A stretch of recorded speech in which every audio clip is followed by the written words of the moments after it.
Hi, my name's Remet. I am a qualified Hatha and Ashtanga Vinyasa yoga teacher.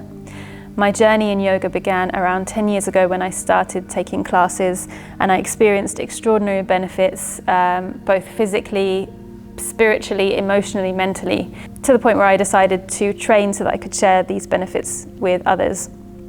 I'm really excited that you decided to join some of my classes, and I'm just going to go through with you a couple of things that might be useful for you. So it's not necessary to have any equipment for doing a yoga class. Nothing is needed for a yoga class, but I'll just share with you some of the things that I use. So I use a yoga mat. You can buy these anywhere. If you don't have one, that's totally fine. You might just want to keep a blanket or a cushion nearby you in case you need some cushioning for maybe your knees. I also have a bolster.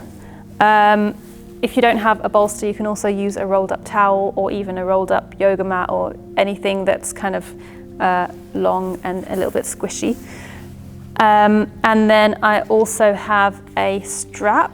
If you don't have a strap, you can use any kind of belt or fabric or scarf or anything.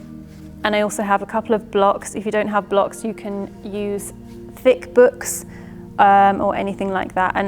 And like I mentioned, it's not necessary to have any of these things, and you can still gain the amazing benefits of yoga without them. Another thing to mention is that it's advisable not to eat 2 hours before doing a class, just because it becomes quite uncomfortable to do yoga when you've got food in your belly. So if you must eat, I would say have a small snack. It's also not advisable to drink water during a class, and my classes I don't think are strenuous enough to kind of necessitate you needing water. But if you must have a little sip of water, have a small sip of warm water.